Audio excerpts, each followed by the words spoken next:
Unfinished Tales of Numenor and Middle-earth by J.r.r. Tolkien. Part 1. The First Age. 1. Of Tuor and his coming to Gondolin. Rhiann, wife of j.r.r, dealt with the people of the house of Hador, but when rumour came to Dorloman of the Nirnaeth Arnoediad, and yet she could hear no news of her lord, she became distraught and wandered forth into the wild alone. There she would have perished, but the grey elves came to her aid, for there was a dwelling of this people in the mountains westward of Lake Mithram, and thither they led her, and she was there delivered of a son before the end of the year of lamentation. And Rhiann said to the elves, "Let him be called Tuor, for that name his father chose, ere war came between us. And I beg of you to foster him, and to keep him hidden in your care, for I forebode that great good for elves and men shall come from him. But I must go in search of j.r.r, my lord." Then the elves pitied her, but one, Anail, who alone of all that went to war from that people had returned from the Nirnaeth, said to her, "Alas, lady, it is known now that j.r.r fell at the side of Hurin, his brother, and he lies, I deem, in the great hill of slain that the orcs have raised upon the field of battle." Therefore Rhiann arose and left the dwelling of the elves, and she passed through the land of Mithram, and came at last to the Halden Dengen, in the waste of Onfauglith. And there she laid her down and died. But the elves cared for the infant son of j.r.r, and j.r.r grew up among them, and he was fair of face and golden-haired, after the manner of his father's kin. And he became strong and tall and valiant, and being fostered by the elves, he had lore and skill no less than the princes of the Edain, ere ruin came upon the north. But with the passing of the years, the life of the former folk of Hithlum, such as still remained, elves or men, became ever harder and more perilous. For as is elsewhere told, Morgoth broke his pledges to the Easterlings that had served him, and he denied to them the rich lands of Beleriand which they had coveted. And he drove away these evil folk into Hithlum, and there commanded them to dwell. And though they loved Morgoth no longer, they served him still in fear, and hated all the elven folk. And they despised the remnant of the house of Hador, the aged and women and children for the most part, and they oppressed them, and wedded their women by force, and took their lands and goods, and enslaved their children. Orcs came and went about the land as they would, pursuing the lingering elves into the fastnesses of the mountains, and taking many captive to the mines of Angband to labor as the thralls of Morgoth. Therefore Anail led his small people to the caves of Androth, and there they lived a hard and weary life, until j.r.r was 16 years of age, and was become strong and able to wield arms, the axe and bow of the grey elves. And his heart grew hot within him at the tale of the griefs of his people, and he wished to go forth and avenge them on the orcs and Easterlings. But Anail forbade this. "For hence I deem your doom lies, Tuor, son of j.r.r," he said, "and this land shall not be freed from the shadow of Morgoth until Thangaradrim itself be overthrown. Therefore we are resolved at last to forsake it, and to depart into the south, and with us you shall go." "But how shall we escape the net of our enemies?" said j.r.r. "For the marching of so many together will surely be marked." "We shall not march through the land openly," said Anail, "and if our fortune is good, we shall come to the secret way which we call Anon Ingelith, the gate of the Noldor, for it was made by the skill of that people, long ago in the days of Turgon." At that name j.r.r was stirred, though he knew not why, and he questioned Anail concerning Turgon. "He is a son of Fingolfin," said Anail, "and is now counted High King of the Noldor, since the fall of Fingon. For he lives yet, most feared of the foes of Morgoth, and he escaped from the ruin of the Nirnaeth, when Hurin of Dorloman and j.r.r your father held the passes of Sirion behind him." "Then I will go and seek Turgon," said j.r.r, "for surely he will lend me aid for my father's sake." "That you cannot," said Anail, "for his stronghold is hidden from the eyes of elves and men, and we know not where it stands. Of the Noldor some maybe know the way thither, but they will speak of it to none. Yet if you would have speech with them, then come with me, as I bid you. For in the far havens of the south you may meet with wanderers from the hidden kingdom." Thus it came to pass that the elves forsook the caves of Androth, and Tuor went with them. But their enemies kept watch upon their dwellings, and were soon aware of their march. And they had not gone far from the hills into the plain, before they were assailed by a great force of orcs and easterlings, and they were scattered far and wide, fleeing into the gathering night. But Tuor's heart was kindled with the fire of battle, and he would not flee. But boy as he was, he wielded the axe as his father before him, and for long he stood his ground and slew many that assailed him. But at the last he was overwhelmed, and taken captive, and led before Lorgon, the Easterling. Now this Lorgon was held the chieftain of the Easterlings, and claimed to rule all Dor-lómin as a fief under Morgoth, and he took Tuor to be his slave. Hard and bitter then was his life, for it pleased Lorgon to treat Tuor the more evilly, as he was of the kin of the former lords, and he sought to break, if he could, the pride of the house of Hador. But Tuor saw wisdom, and endured all pains and taunts with watchful patience, so that in time his lot was somewhat lightened, and at the least he was not starved, as were many of Lorgon's unhappy thralls. For he was strong and skilful, and Lorgon fed his beasts of burden well, while they were young and could work.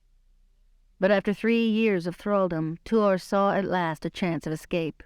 He was come now almost to his full stature, taller and swifter than any of the Easterlings, and being sent with other thralls on an errand of labor into the woods, he turned suddenly on the guards, and slew them with an axe, and fled into the hills. The Easterlings hunted him with dogs, but without avail, for well-nigh all the hounds of Lorgon were his friends, and if they came up with him they would fawn upon him, and then run homeward at his command. Thus he came back at last to the caves of Androth, and dwelt there alone. And for 4 years he was an outlaw in the land of his fathers, grim and solitary, and his name was feared, for he went often abroad, and slew many of the Easterlings that he came upon. Then they set a great price upon his head, but they did not dare to come to his hiding-place, even with strength of men, for they feared the elven folk, and shunned the caves where they had dwelt. Yet it is said that Tuor's journeys were not made for the purpose of vengeance. Rather he sought ever for the gate of the Noldor of which Onil had spoken. But he found it not, for he knew not where to look, and such few of the elves as lingered still in the mountains had not heard of it. Now Tuor knew that, though fortune still favored him, yet in the end the days of an outlaw are numbered, and are ever few and without hope. Nor was he willing to live thus forever a wild man in the houseless hills, and his heart urged him ever to great deeds. Herein, it is said, the power of Ulmo was shown, for he gathered tidings of all that passed in Beleriand, and every stream that flowed from Middle-earth to the great sea was to him a messenger, both to and fro, and he remained also in friendship, as of old, with Círdan and the shipwrights at the mouths of Sirion. Note 1. In the Silmarillion, page 196, it is said that when the havens of Brithombar and Eglarest were destroyed, in the year after the Nirnaeth Arnoediad, those of the elves of the Falas that escaped went with Círdan to the Isle of Balar, and they made a refuge for all that could come thither, for they kept a foothold also at the mouths of Sirion, and there many light and swift ships lay hid in the creeks and waters where the reeds were dense as a forest. End of note. And at this time most of all Ulmo gave heed to the fates of the house of Hador, for in his deep counsels he purposed that they should play great part in his designs for the succor of the exiles. And he knew well of the plight of Tuor, for Onil and many of his folk had indeed escaped from Dor-lómin, and come at last to Círdan in the far south. Thus it came to pass that on a day in the beginning of the year, 23 since the Nirnaeth, Tuor sat by a spring that trickled forth near to the door of the cave where he dwelt, and he looked out westward towards the cloudy sunset. Then suddenly it came into his heart that he would wait no longer, but would arise and go. "I will leave now the grey land of my kin that are no more," he cried, "and I will go in search of my doom. But whither shall I turn? Long have I sought the gate, and found it not." Then he took up the harp which he bore ever with him, being skilled in playing upon its strings, and heedless of the peril of his clear voice alone in the waste, he sang an elven song of the north, for the uplifting of hearts. And even as he sang, the well at his feet began to boil with great increase of water, and it overflowed, and a rill ran noisily down the rocky hillside before him. And Tuor took this as a sign, and he arose at once and followed after it. Thus he came down from the tall hills of Mithrim, and passed out into the northward plain of Dor-loman. And ever the stream grew as he followed it westward, until after 3 days he could descry in the west the long grey ridges of arid Loman that in those regions marched north and south, fencing off the far coastlands of the western shores. To those hills in all his journeys Tuor had never come. Now the land became more broken and stony again as it approached the hills, and soon it began to rise before Tuor's feet, and the stream went down into a cloven bed. But even as dim dusk came on the 3rd day of his journey, Tuor found before him a wall of rock, and there was an opening therein like a great arch, and the stream passed in and was lost. Then Tuor was dismayed, and he said, "So my hope has cheated me. The sign in the hills has led me only to a dark end in the midst of the land of my enemies." And grey at heart, he sat among the rocks on the high bank of the stream, keeping watch through a bitter fireless night, for it was yet but the month of Suleme, and no stir of spring had come to that far northern land, and a shrill wind blew from the east. But even as the light of the coming sun shone pale in the far mists of Mithrim, Tuor heard voices, and looking down he saw in amazement 2 elves that waded in the shallow water, and as they climbed up steps hewn in the bank, Tuor stood up and called to them. At once they drew their bright swords and sprang towards him. Then he saw that they were grey-cloaked, but mail-clad under, and he marvelled, for they were fairer and more fell to look upon, because of the light of their eyes, than any of the elven folk that he yet had known. He stood to his full height and awaited them, but when they saw that he drew no weapon, but stood alone and greeted them in the elven tongue, they sheathed their swords and spoke courteously to him. And one said, "Gelmir and Aminas we are, of Finarfin's people. Are you not one of the Edain of old that dwelt in these lands ere the Nirnaeth? And indeed of the kindred of Hador and Hurin I deem you, for so the gold of your head declares you." And Tuor answered, "Yea, I am Tuor, son of Huor, son of Galdor, son of Hador. But now at last I desire to leave this land, where I am outlawed and kinless." "Then," said Gelmir, "if you would escape and find the havens in the south, already your feet have been guided on the right road." "So I thought," said Tuor, "for I followed a sudden spring of water in the hills until it joined this treacherous stream. But now I know not whither to turn, for it has gone into darkness." "Through darkness one may come to the light," said Gelmir. "Yet one will walk under the sun while one may," said Tuor. "But since you are of that people, tell me if you can where lies the gate of the Noldor, for I have sought it long, ever since Arnile, my foster-father of the grey elves, spoke of it to me." Then the elves laughed and said, "Your search is ended, for we have ourselves just passed that gate. There it stands before you." And they pointed to the arch into which the water flowed. "Come now, through darkness you shall come to the light. We will set your feet on the road, but we cannot guide you far, for we are sent back to the lands whence we fled upon an urgent errand." "But fear not," said Gelmir. "A great doom is written upon your brow, and it shall lead you far from these lands. Far indeed from Middle-earth, as I guess." Then Tuor followed the Noldor down the steps, and waded in the cold water, until they passed into the shadow beyond the Arch of Stone.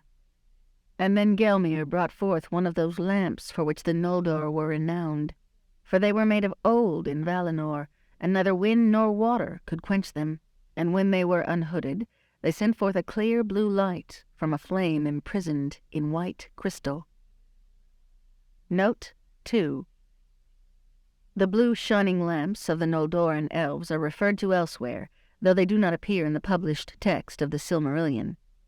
In earlier versions of the Tale of Turin, Gwyndor, the elf of Nargothrond, who escaped from Angband and was found by Beleg in the forest of Taur Nufuan, possessed one of these lamps. It can be seen in my father's painting of that meeting. See Pictures by j.r.r. Tolkien, 1979, number 37. And it was the overturning and uncovering of Gwyndor's lamp so that its light shone out, that showed Turin the face of Beleg, whom he had killed. In a note on the story of Gwyndor, they are called Feanorian lamps, of which the Noldor themselves did not know the secret, and they are there described as crystals hung in a fine chain net, the crystals being ever shining with an inner blue radiance. End of note. Now by the light that Gelmir held above his head, Tuor saw that the river began to go suddenly down a smooth slope into a great tunnel, but beside its rock-hewn course there ran long flights of steps, leading on and downward into a deep gloom beyond the beam of the lamp.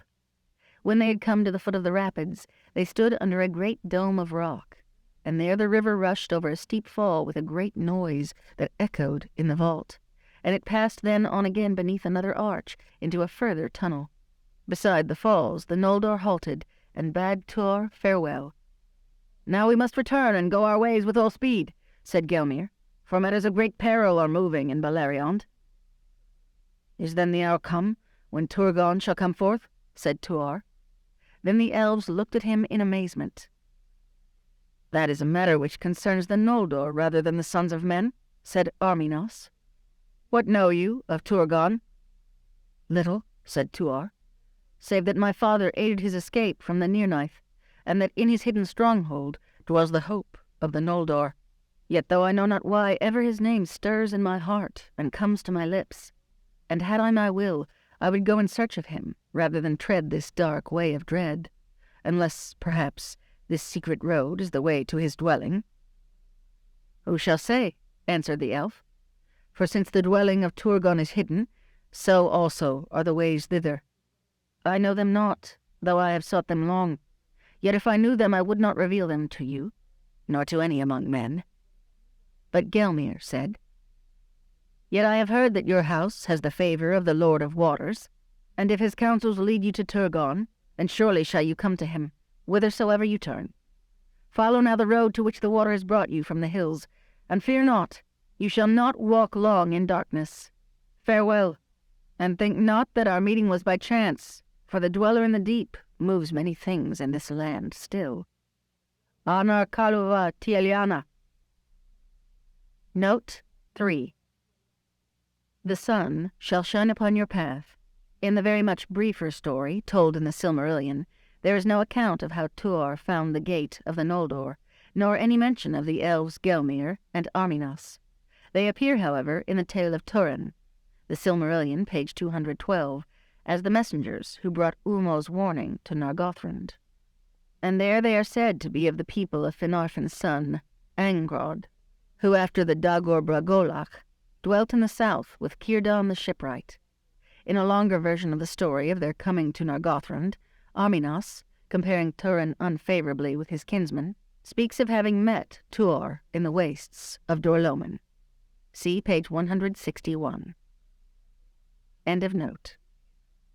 With that the Noldor turned and went back up the long stairs, but Tuor stood still until the light of their lamp was lost, and he was alone in a darkness deeper than night amid the roaring of the falls.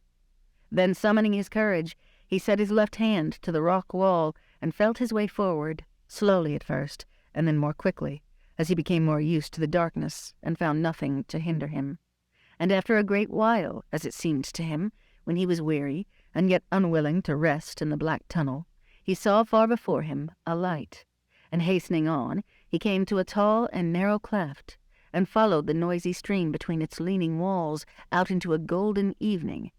For he was come into a deep ravine with tall sheer sides, and it ran straight towards the west.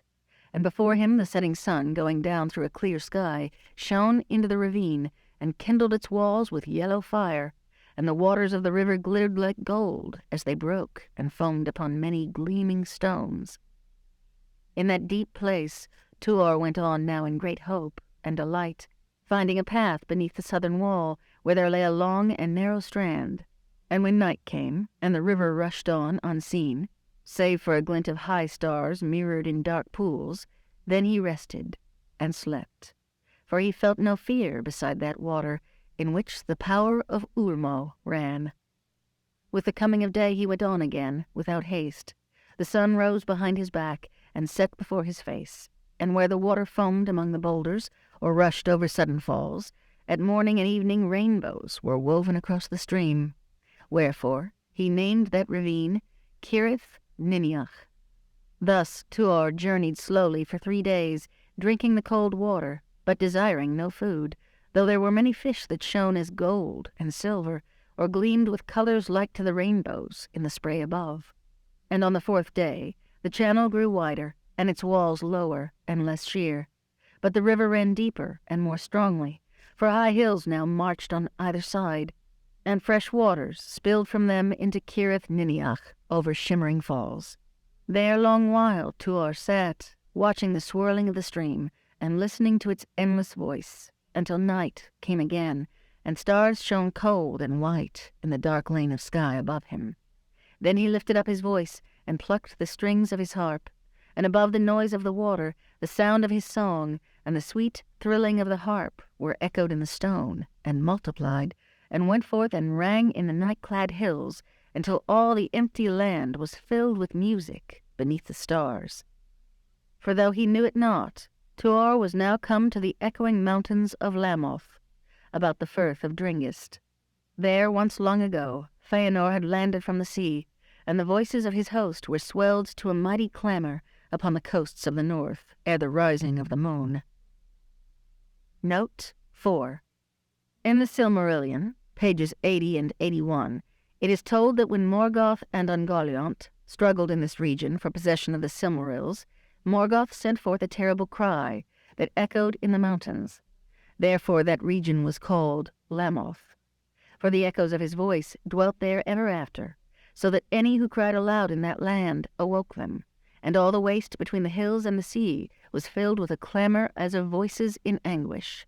Here, on the other hand, the conception is rather that any sound uttered there was magnified in its own nature, and this idea is clearly also present at the beginning of chapter 13 of the Silmarillion, where, in a passage very similar to the present, even as the Noldor set foot upon the strand, their cries were taken up into the hills and multiplied, so that a clamour as of countless mighty voices filled all the coasts of the north.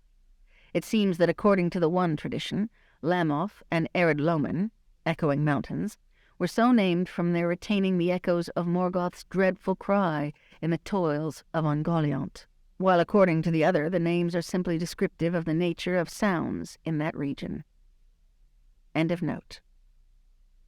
Then Tuor was filled with wonder and stayed his song, and slowly the music died in the hills, and there was silence. And then, amid the silence, he heard in the air above him a strange cry, and he knew not of what creature that cry came. Now, he said, "It is a fey voice." Now, "Nay, it is a small beast that is wailing in the waste." And then, hearing it again, he said, "Surely it is the cry of some night-fanged bird that I know not." And it seemed to him a mournful sound, and yet he desired none the less to hear it and follow it, for it called him he knew not whither. The next morning he heard the same voice above his head, and looking up he saw 3 great white birds beating down the ravine against the westerly wind, and their strong wings shone in the new-risen sun, and as they passed over him they wailed aloud. Thus for the first time he beheld the great gulls, beloved of the Teleri.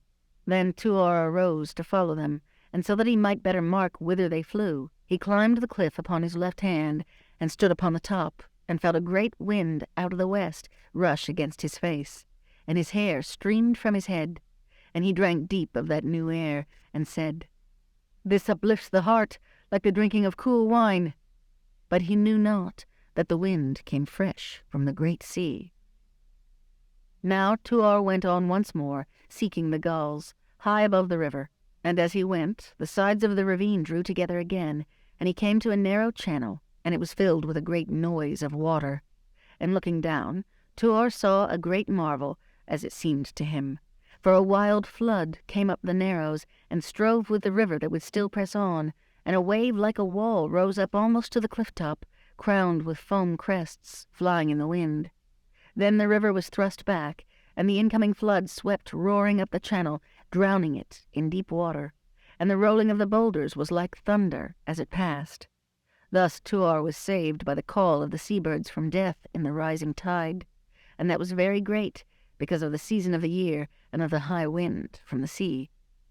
But now Tuor was dismayed by the fury of the strange waters, and he turned aside and went away southward, and so came not to the long shores of the firth of Drengist, but wandered still for some days in a rugged country bare of trees, and it was swept by a wind from the sea, and all that grew there, herb or bush, leaned ever to the dawn because of the prevalence of that wind from the west.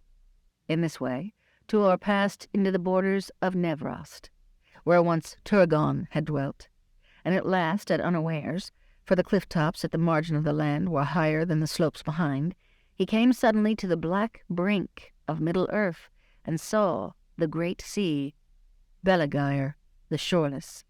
And at that hour the sun went down beyond the rim of the world as a mighty fire, and Tuor stood alone upon the cliff with outspread arms, and a great yearning filled his heart. It is said that he was the first of men to reach the great sea, and that none save the Eldar have ever felt more deeply the longing that it brings.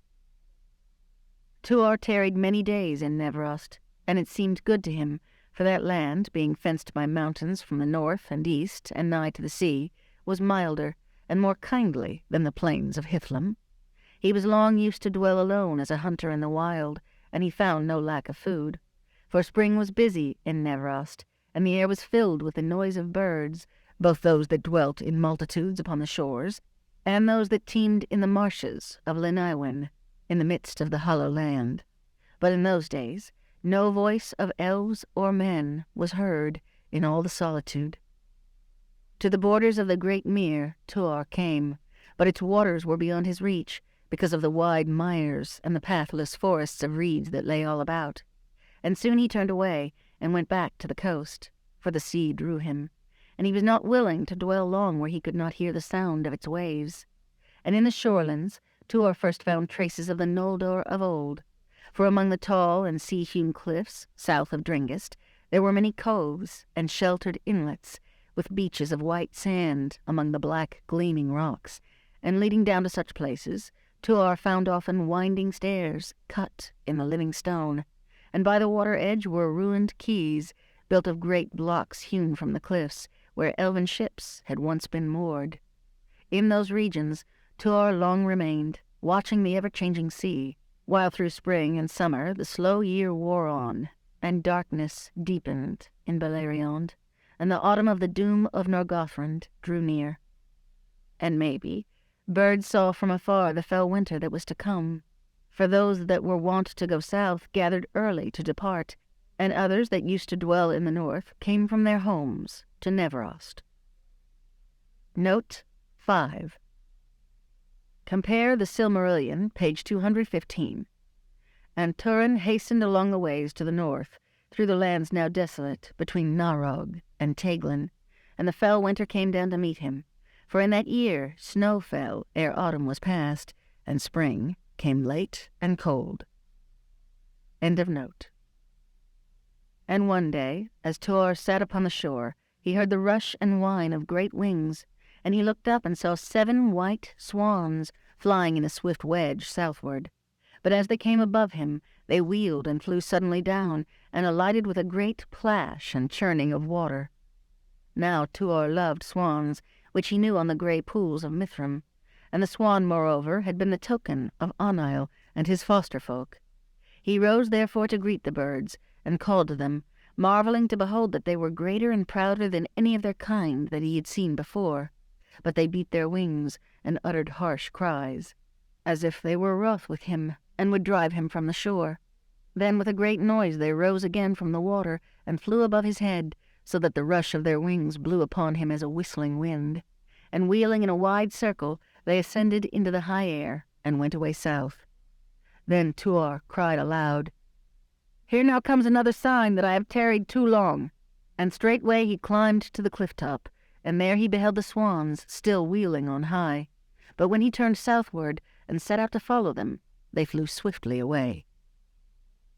Now Tuor journeyed south along the coast for full 7 days, and each morning he was aroused by the rush of wings above him in the dawn, and each day The swans flew on as he followed after, and as he went the great cliffs became lower, and their tops were clothed deep with flowering turf, and away eastward there were woods turning yellow in the waning of the year. But before him, drawing ever nearer, he saw a line of great hills that barred his way, marching westward, until they ended in a tall mountain, a dark and cloud-helmed tower reared upon mighty shoulders above a great green cape thrust out into the sea. Those grey hills were indeed the western outliers of arid Withrin, the north fence of Beleriand, and the mountain was Mount Taros, westernmost of all the towers of that land, whose head a mariner would first descry across the miles of the sea as he drew near to the mortal shores. Beneath its long slopes in bygone days Turgon had dwelt in the halls of Vinyamar, eldest of all the works of stone that the Noldor built in the lands of their exile. There it still stood, desolate but enduring, high upon great terraces that looked towards the sea. The years had not shaken it, and the servants of Morgoth had passed it by. But wind and rain and frost had graven it, and upon the coping of its walls and the great shingles of its roof there was a deep growth of grey-green plants that, living upon the salt air, throve even in the cracks of barren stone. Now Tuor came to the ruins of a lost road, and he passed amid green mounds and leaning stones, and so came as the day was waning to the old hall and its high and windy courts. No shadow of fear or evil lurked there, but an awe fell upon him, thinking of those that had dwelt there and had gone, none knew whither, the proud people, deathless but doomed, from far beyond the sea. And he turned and looked, as often their eyes had looked, out across the glitter of the unquiet waters to the end of sight. Then he turned back again, and saw that the swans had alighted on the highest terrace, and stood before the west door of the hall, and they beat their wings, and it seemed to him that they beckoned him to enter. Then Tuor went up the wide stairs, now half hidden in thrift and campion, and he passed under the mighty lintel, and entered the shadows of the house of Turgon, and he came at last to a high-pillared hall. If great it had appeared from without, now vast and wonderful it seemed to Tuor from within, and for all he wished not to awake the echoes in its emptiness. Nothing could he see there, save at the eastern end a high seat upon a dais, and softly as he might he paced towards it, but the sound of his feet rang upon the paved floor as the steps of doom, and echoes ran before him along the pillared aisles. As he stood there before the great chair in the gloom, and saw that it was hewn of a single stone, and written with strange signs, the sinking sun drew level with a high window under the westward gable, and a shaft of light smote the wall before him, and glittered as it were upon burnished metal. Then Tuor, marvelling, saw that on the wall behind the throne there hung a shield, and a great hauberk, and a helm, and a long sword in a sheath. The hauberk shone as it were wrought of silver untarnished, and the sunbeam gilded it with sparks of gold. But the shield was of a shape strange to Tuor's eyes, for it was long and tapering, and its field was blue, in the midst of which was wrought an emblem of a white swan's wing. Then Tuor spoke, and his voice rang as a challenge in the roof. "By this token I will take these arms unto myself, and upon myself whatsoever doom they bear." Note 6. In the Silmarillion, page 126, it is told that when Ulmo appeared to Turgon at Vinyamar, and bade him go to Gondolin, he said, "Thus it may come to pass that the curse of the Noldor shall find thee too ere the end, and treason awake within thy walls.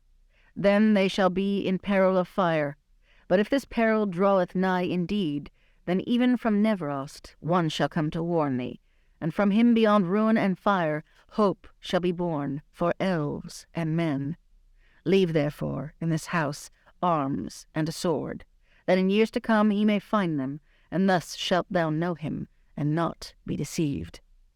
And Ulmo declared to Turgon of what kind and stature should be the helm and mail and sword that he left behind. End of note. And he lifted down the shield, and found it light and wieldy beyond his guess, for it was wrought, it seemed, of wood, but overlaid by the craft of elven smiths with plates of metal, strong yet thin as foil, whereby it had been preserved from worm and weather. Then Tuor arrayed himself in the hauberk, and set the helm upon his head, and he girt himself with the sword. Black were sheath and belt, with clasps of silver. Thus armed, he went forth from Turgon's hall, and stood upon the high terraces of Taros in the red light of the sun. None were there to see him, as he gazed westward, gleaming in silver and gold, and he knew not that in that hour he appeared as one of the mighty of the west, and fit to be the father of the kings of men beyond the sea, as it was indeed his doom to be. But in the taking of those arms a change came upon Tuor, son of Huor, and his heart grew great within him. Note 7. Tuor was the father of Earendil, who was the father of Elros Tarminiatur, the first king of Numenor. End of note. Side 2. Unfinished Tales of Numenor and Middle-earth by j.r.r. Tolkien, continuing with Of Tuor and His Coming to Gondolin on page 27. And as he stepped down from the doors, the swans did him reverence, and plucking each a great feather from their wings, they proffered them to him, laying their long necks upon the stone before his feet. And he took the 7 feathers, and set them in the crest of his helm, and straightway the swans arose and flew north in the sunset, and Tuor saw them no more. Now Tuor felt his feet drawn to the sea-strand, and he went down by long stairs to a wide shore upon the north side of Tarasness. And as he went, he saw that the sun was sinking low into a great black cloud that came up over the rim of the darkening sea, and it grew cold, and there was a stirring and murmur as of a storm to come. And Tuor stood upon the shore, and the sun was like a smoky fire behind the menace of the sky, and it seemed to him that a great wave rose far off and rolled towards the land, but wonder held him, and he remained there, unmoved. And the wave came towards him, and upon it lay a mist of shadow. Then suddenly, as it drew near, it curled and broke, and rushed forward in long arms of foam. But where it had broken, there stood dark, against the rising storm, a living shape of great height and majesty. Then Tuor bowed in reverence, for it seemed to him that he beheld a mighty king. A tall crown he wore like silver, from which his long hair fell down as foam, glimmering in the dusk. And as he cast back the grey mantle that hung about him like a mist, behold, he was clad in a gleaming coat, close fitted as the mail of a mighty fish, and in a kirtle of deep green that flashed and flickered with sea-fire as he strode slowly towards the land.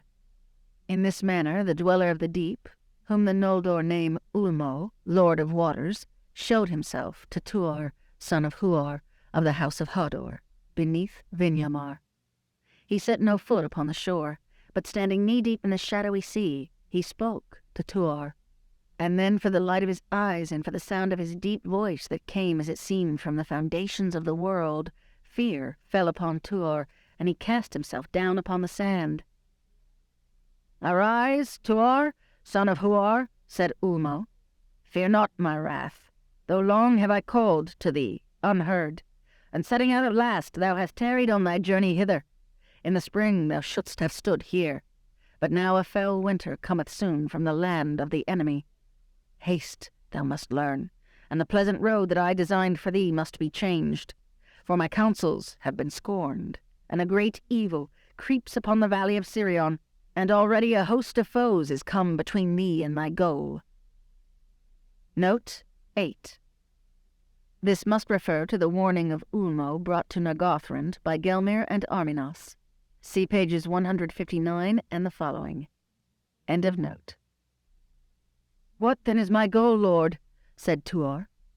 "That which thy heart hath ever sought," answered Ulmo, "to find Turgon and look upon the hidden city. For thou art arrayed thus to be my messenger, even in the arms which long ago I decreed for thee. Yet now thou must under shadow pass through peril. Wrap thyself, therefore, in this cloak, and cast it never aside, until thou come to thy journey's end." Then it seemed to Tuor that Ulmo parted his grey mantle and cast to him a lappet, and as it fell about him, it was for him a great cloak, wherein he might wrap himself over all, from head to foot. "Thus thou shalt walk under my shadow," said Ulmo, "but tarry no more, for in the lands of Arnar and in the fires of Melkor it will not endure. Wilt thou take up my errand?" "I will, lord," said Tuor. "Then I will set words in thy mouth to say unto Turgon," said Ulmo. "But first I will teach thee, and some things thou shalt hear which no man else hath heard, nay, not even the mighty among the Eldar." And Ulmo spoke to Tuor of Valinor and its darkening, and the exile of the Noldor, and the doom of Mondos, and the hiding of the Blessed Realm. "But behold," said he, "in the armor of fate, as the children of earth name it, there is ever a rift, and in the walls of doom a breach, until the full making, which ye call the end. So it shall be while I endure, a secret voice that gainsayeth, and a light where darkness was decreed. Therefore, though in the days of this darkness I seem to oppose the will of my brethren, the lords of the West, that is my part among them, to which I was appointed ere the making of the world. Yet doom is strong, and the shadow of the enemy lengthens, and I am diminished, until in Middle-earth I am become now no more than a secret whisper. The waters that run westward wither, and their springs are poisoned, and my power withdraws from the land. For elves and men grow blind and deaf to me because of the might of Melkor. And now the curse of Mondos hastens to its fulfillment, and all the works of the Noldor shall perish, and every hope which they build shall crumble. The last hope alone is left, the hope that they have not looked for and have not prepared. And that hope lieth in thee, for so I have chosen." "Then shall Turgon not stand against Morgoth, as all the Eldar yet hope?" said Tuor. "And what wouldst thou of me, lord, if I come now to Turgon? For though I am indeed willing to do as my father and stand by that king in his need, yet of little avail shall I be, a mortal man alone, among so many and so valiant of the high folk of the West." "If I choose to send thee, Tuor, son of Huor, then believe not that thy one sword is not worth the sending. For the valor of the Edda and the elves shall ever remember as the ages lengthen, marveling that they gave life so freely, of which they had on earth so little. But it is not for thy valor only that I send thee, but to bring into the world a hope beyond thy sight, and a light that shall pierce the darkness." And as Ulmo said these things, the mutter of the storm rose to a great cry, and the wind mounted, and the sky grew black, and the mantle of the Lord of Waters streamed out like a flying cloud. "Go now," said Ulmo, "lest the sea devour thee. For Osse obeys the will of Mondos, and he is wroth, being a servant of the doom." "As thou commandest," said Tuor. "But if I escape the doom, what words shall I say unto Turgon?" "If thou come to him," answered Ulmo, "then the words shall arise in thy mind, and thy mouth shall speak as I would. Speak, and fear not, and therefore do as thy heart and valor lead thee. Hold fast to my mantle, for thus shalt thou be guarded, and I will send one to thee out of the wrath of Osse, and thus shalt thou be guided. Yea, the last mariner of the last ship that shall seek into the west until the rising of the star. Go now, back to the land." Then there was a noise of thunder, and lightning flared over the sea, and Tuor beheld Ulmo standing among the waves as a tower of silver flickering with darting flames. And he cried against the wind, "I go, lord, yet now my heart yearneth rather to the sea." And thereupon Ulmo lifted up a mighty horn, and blew upon it a single great note, to which the roaring of the storm was but a windflaw upon a lake. And as he heard that note, and was encompassed by it, and filled with it, it seemed to Tuor that the coasts of Middle-earth vanished, and he surveyed all the waters of the world in a great vision, from the veins of the lands to the mouths of the rivers, and from the strands and estuaries out into the deep. The great sea he saw through its unquiet regions, teeming with strange forms, even to its lightless depths, in which amid the everlasting darkness there echoed voices terrible to mortal ears. Its measureless plains he surveyed with a swift sight of the Valar lying windless under the eye of Anar, or glittering under the horned moon, or lifted in hills of wrath that broke upon the shadowy isles, until remote upon the edge of sight, and beyond the count of leagues, he glimpsed a mountain, rising beyond his mind's reach, into a shining cloud, and at its feet a long surf glimmering. Note 9. The shadowy isles are very probably the enchanted isles described at the end of the Silmarillion, chapter 11, which were strung as a net in the shadowy seas from the north to the south at the time of the hiding of Valinor. End of note. And even as he strained to hear the sound of those far waves, and to see clearer that distant light, the note ended, and he stood beneath the thunder of the storm, and lightning many-branched rent asunder the heavens above him. And Ulmo was gone, and the sea was in tumult, as the wild waves of Osse rode against the walls of Nevrost. Then Tuor fled from the fury of the sea, and with labor he won his way back to the high terraces. For the wind drove him against the cliff, and when he came out upon the top, it bent him to his knees. Therefore he entered again the dark and empty hall for shelter, and he sat night long in the stone seat of Turgon. The very pillars trembled for the violence of the storm, and it seemed to Tuor that the wind was full of wailing and wild cries. Yet being weary, he slept at times, and his sleep was troubled with many dreams, of which naught remained in waking memory, save one, a vision of an isle, and in the midst of it was a steep mountain, and behind it the sun went down, and shadows sprang into the sky, but above it there shone a single dazzling star.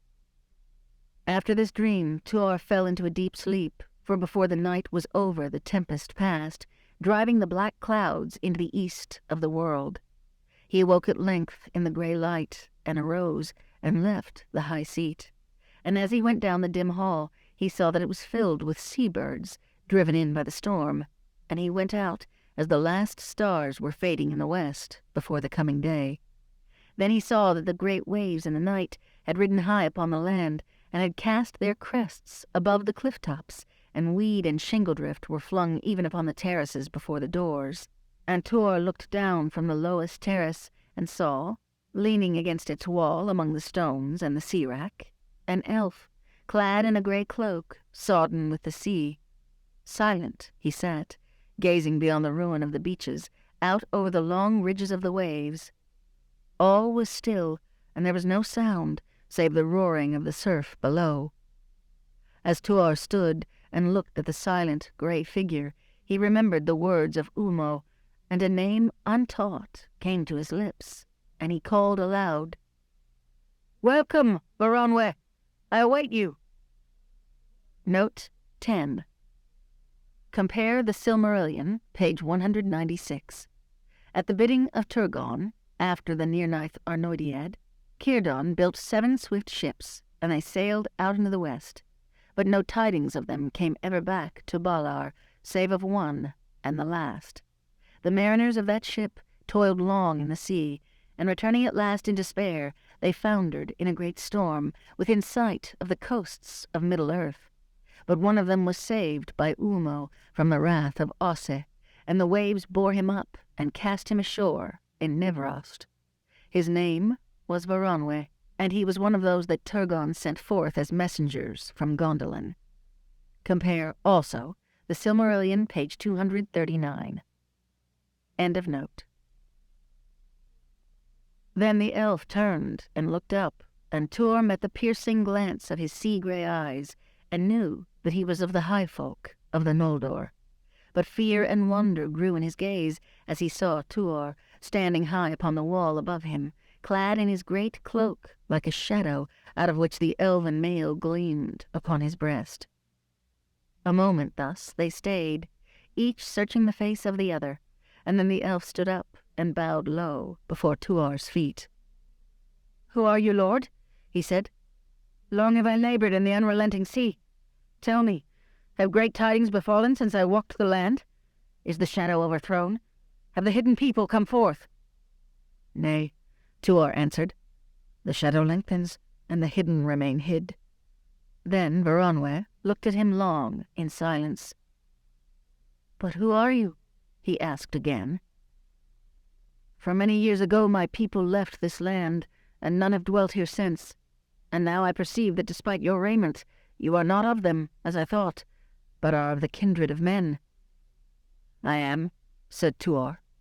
"And are you not the last mariner of the last ship that sought the west from the havens of Círdan?" "I am," said the elf. "Veranwe, son of Aranwe, am I. But how you know my name and fate, I understand not." "I know, for the Lord of Waters spoke to me yestereve," answered Tuor, "and he said that he would save you from the wrath of Osse, and send you hither to be my guide." Then, in fear and wonder, Veranwe cried, "You have spoken with Ulmo the Mighty? Then great indeed must be your worth and doom. But whither should I guide you, Lord? For surely a king of men you must be, and many must wait upon your word." "Nay, I am an escaped thrall," said Tuor, "and I am an outlaw, alone in an empty land. But I have an errand to Turgon, the hidden king. Know you by what road I may find him?" "Many are outlaw and thrall in these evil days, who were not born so," answered Veranwe. "A lord of men by right you are, I deem. But were you the highest of all your folk, no right would you have to seek Turgon, and vain would be your quest. For even were I to lead you to his gates, you could not enter in." "I do not bid you to lead me further than the gate," said Tuor. "There doom shall strive with the council of Ulmo, and if Turgon will not receive me, then my errand will be ended, and doom shall prevail. But as for my right to seek Turgon, I am Tuor, son of Huor, and kin to Hurin, whose names Turgon will not forget. And I seek also by the command of Ulmo. Will Turgon forget that which he spoke to him of old?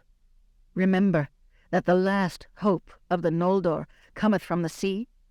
Or again, when peril is nigh, one shall come from Nevrost to warn thee." Note 11. The words of Ulmo to Turgon appear in the Silmarillion chapter 15, in the form, "Remember that the true hope of the Noldor lieth in the west, and cometh from the sea. But if this peril draweth nigh indeed, then even from Nevrost one shall come to warn thee." End of note. "I am he that should come, and I am arrayed thus in the gear that was prepared for me." Tuor marvelled to hear himself speak so, for the words of Ulmo to Turgon at his going from Nevrost were not known to him before, nor to any save the hidden people. Therefore the more amazed was Veranwe, but he turned away and looked toward the sea, and he sighed. "Alas," he said, "I wish never again to return, and often have I vowed in the deeps of the sea that if ever I set foot on land again, I would dwell at rest, far from the shadow in the north, or by the havens of Círdan, or maybe in the fair fields of Nam Tathrin, where the spring is sweeter than heart's desire.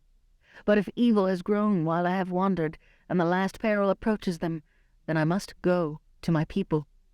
He turned back to Tuor.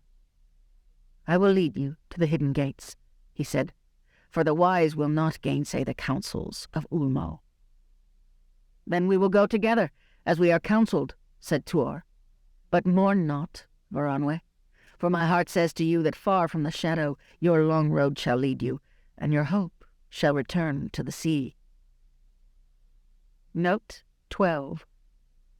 Nothing is told in the Silmarillion of the further fate of Veranwe after his return to Gondolin with Tuor, but in the original story of Tuor and the exiles of Gondolin, he was one of those who escaped from the sack of the city, as is implied by the words of Tuor here.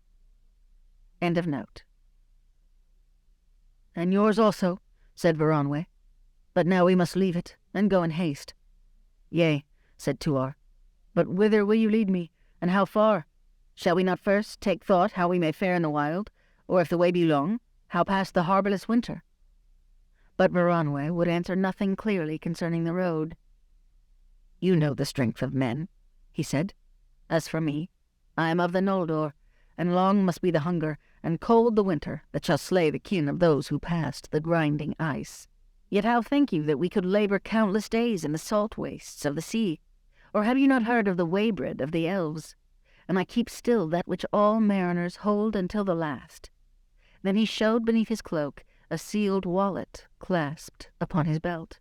"No water nor weather will harm it while it is sealed, but we must husband it until great need, and doubtless an outlaw and hunter may find other food ere the year worsens." "Maybe," said Tuor, "but not in all lands is it safe to hunt, be the game never so plentiful, and hunters tarry on the road." Now Tuor and Varanwe made ready to depart. Tuor took with him the small bow and arrows that he had brought, beside the gear that he had taken from the hall. But his spear, upon which his name was written in the elven runes of the north, he set upon the wall in token that he had passed. No arms had Varanwe, save a short sword only. Before the day was broad, they left the ancient dwelling of Turgon, and Varanwe led Tuor about, westward of the steep slopes of Taras, and across the great cape. There once the road from Nevrost to Brithombar had passed, that now was but a green track between old turf-clad dikes. So they came into Beleriand, and the north region of the Falas, and turning eastward, they sought the dark eaves of arid Wethrin, and there they lay hid and rested until day had waned to dusk. For though the ancient dwellings of the Falathrim, Brithombar and Eglarest, were still far distant, orcs now dwelt there, and all the land was infested by the spies of Morgoth. He feared the ships of Círdan that would come at times raiding to the shores and join with the forays sent forth from Nargothrond. Now, as they sat shrouded in their cloaks as shadows under the hills, Tuor and Varanwe spoke much together, and Tuor questioned Varanwe concerning Turgon, but Varanwe would tell little of such matters, and spoke rather of the dwellings upon the Isle of Balar, and of the Lisgarth, the land of reeds at the mouths of Sirion. "There now the numbers of the Eldar increase," he said. "For evermore flee thither of either kin from the fear of Morgoth, weary of war. But I forsook not my people of my own choice. For after the Bragolach and the breaking of the siege of Angband, doubt first came into Turgon's heart that Morgoth might prove too strong. In that year he sent out the first of his folk that passed his gates from within, a few only, upon a secret errand. They went down Sirion to the shores about the mouths, and there built ships. But it availed them nothing, save to come to the great Isle of Balar, and there establish lonely dwellings, far from the reach of Morgoth. For the Noldor have not the art of building ships that will long endure the waves of Belegair the Great." Note 13. Compare the Silmarillion, page 159. Turgon believed, also, that the ending of the siege was the beginning of the downfall of the Noldor, unless aid should come, and he sent companies of the Gondolindrim in secret to the mouths of Sirion and the Isle of Balar. There they built ships, and set sail into the uttermost west upon Turgon's errand, seeking for Valinor, to ask for pardon and aid of the Valar. And they besought the birds of the sea to guide them. But the seas were wild and wide, and shadow and enchantment lay upon them, and Valinor was hidden.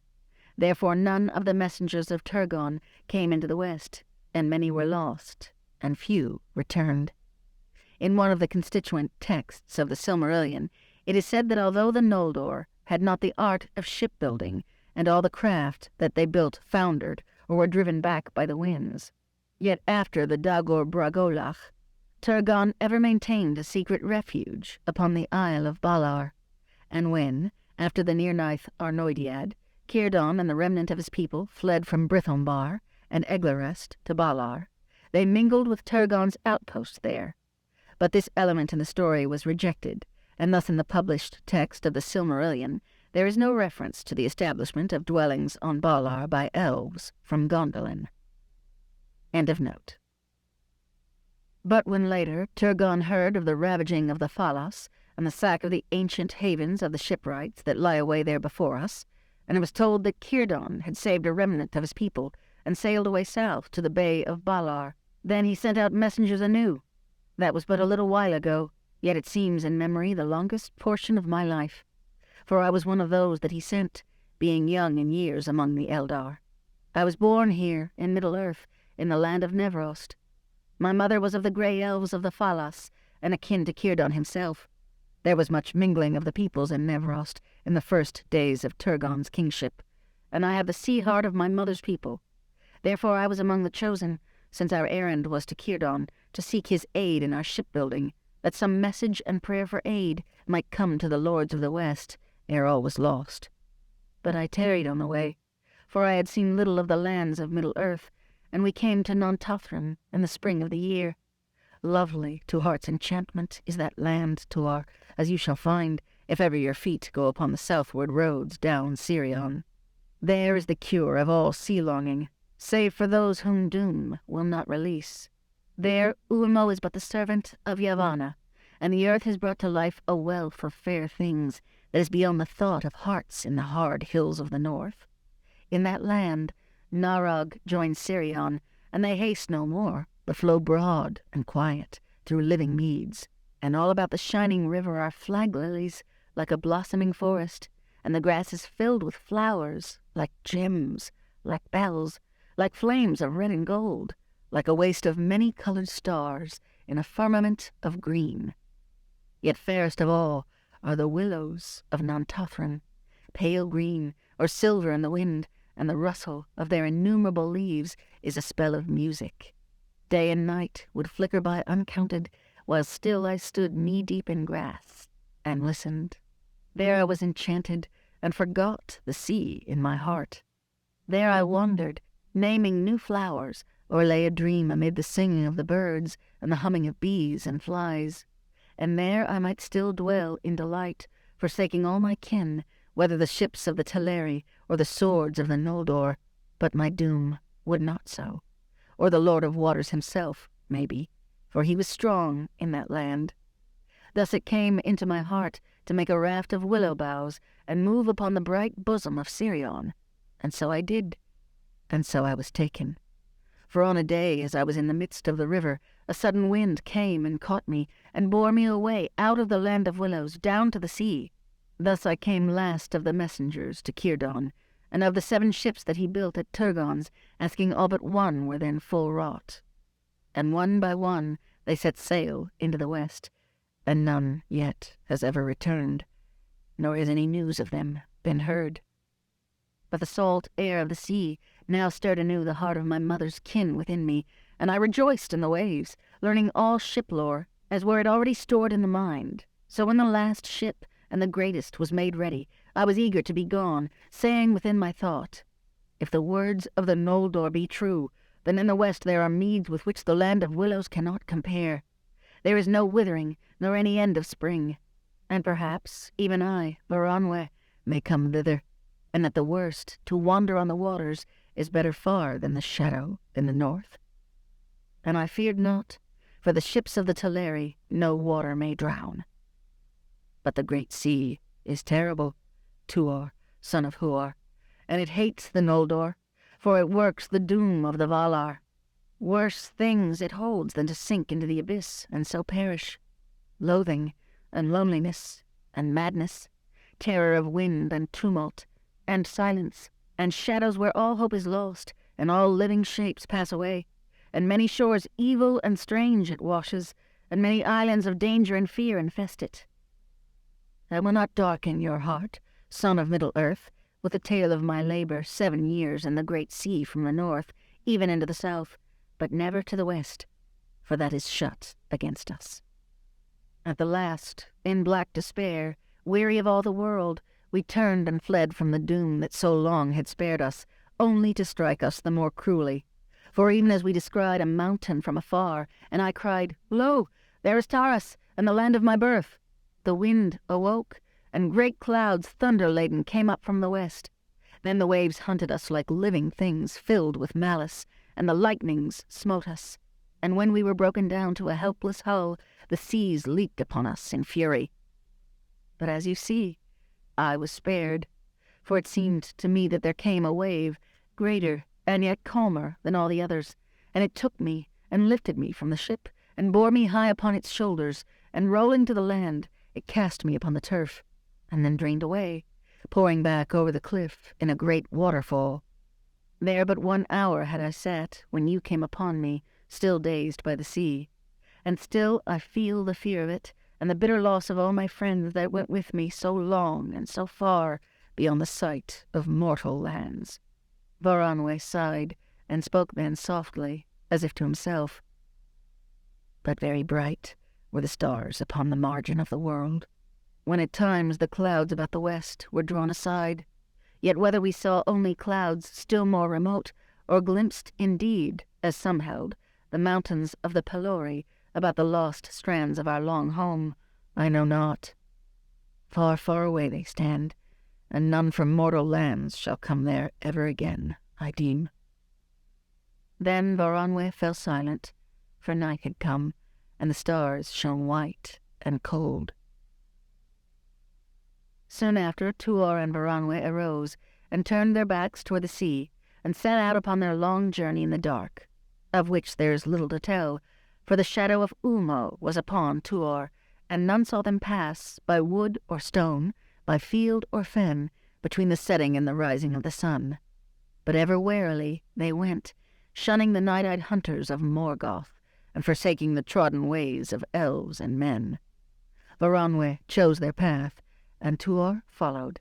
He asked no vain questions, but noted well that they went ever eastward along the march of the rising mountains, and turned never southward, at which he wondered, for he believed, as did well-nigh all elves and men, that Turgon dwelt far from the battles of the north. Slow was their going by twilight or by night in the pathless wilds, and the fell winter came down swiftly from the realm of Morgoth. Despite the shelter of the hills, the winds were strong and bitter, and soon the snow lay deep upon the heights, or whirled through the passes, and fell upon the woods of Noth, ere the full shedding of their withered leaves. Note 14. The woods of Noth are not mentioned in the Silmarillion, and are not marked on the map that accompanies it. They extended westward from the upper waters of the Narog towards the source of the river Nenning. End of note. Thus, though they set out before the middle of Narquelia, the Hissame came in with biting frost, even as they drew nigh to the sources of Narog. There, at the end of a weary night, in the grey of dawn, they halted, and Varanwe was dismayed, looking about him in grief and fear. Where once the fair pool of Ivren had lain in its great stone basin carved by falling waters, and all about it had been a tree-clad hollow under the hills, now he saw a land defiled and desolate. The trees were burned or uprooted, and the stone marges of the pool were broken, so that the waters of Ivren strayed and wrought a great barren marsh amid the ruin. All now was but a welter of frozen mire, and a reek of decay lay like a foul mist upon the ground. "Alas, has the evil come even here?" Varanwe cried. "Once far from the threat of Angband was this place, but ever the fingers of Morgoth grope further." "It is even as Ulmo spoke to me," said Tuor. "The springs are poisoned, and my power withdraws from the waters of the land." "Yet," said Varanwe, "a malice has been here, with strength greater than that of orcs. Fear lingers in this place." And he searched about the edges of the mire, until suddenly he stood still and cried again, "Yea, a great evil!"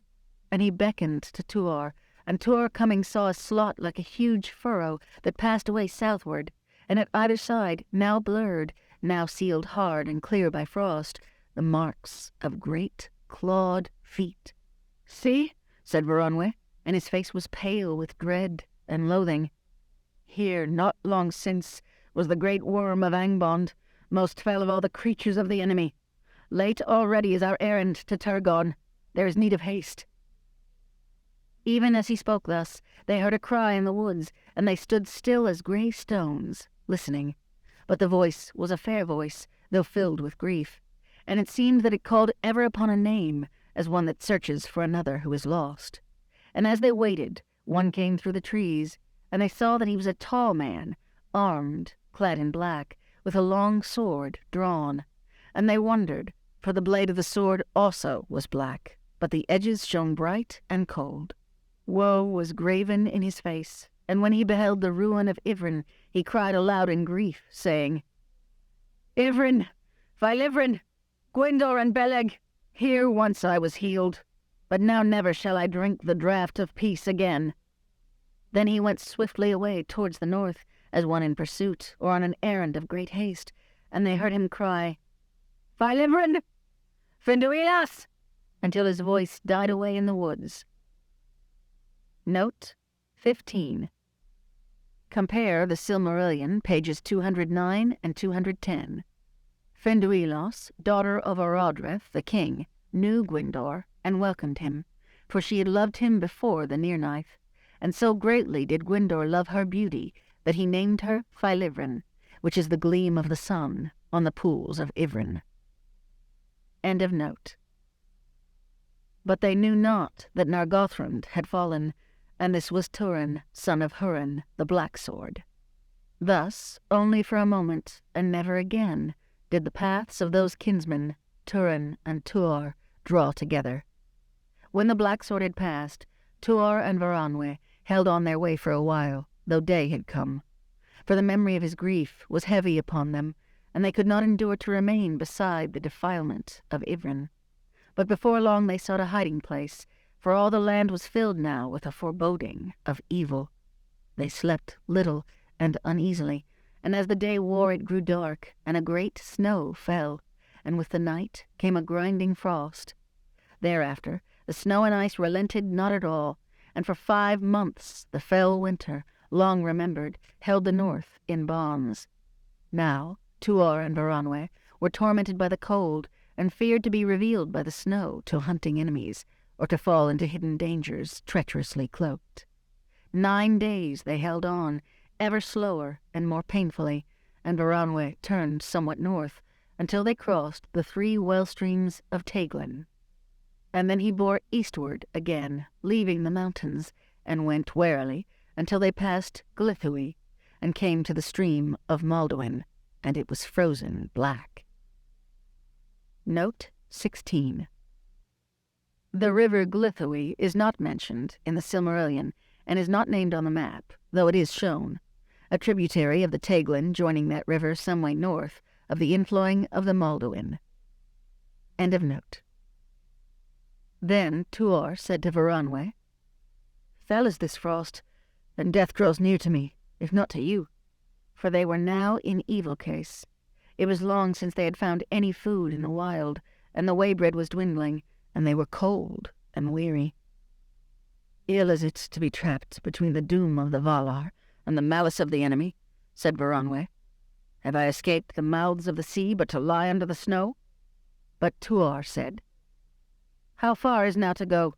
For at last, Varanwe, you must forego your secrecy with me. Do you lead me straight, and whither?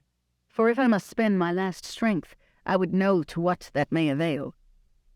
"I have led you as straight as I safely might," answered Varanwe. "Know then now that Turgon dwells still in the north of the land of the Eldar, though that is believed by few. Already we draw nigh to him, yet there are many leagues still to go, even as a bird might fly. And for us, Sirion is yet to cross, and great evil, maybe, lies between. For we must come soon to the highway that ran of old down from the Minas of King Finrod to Nargothrond. Note 17. This road is referred to in the Silmarillion, page 205.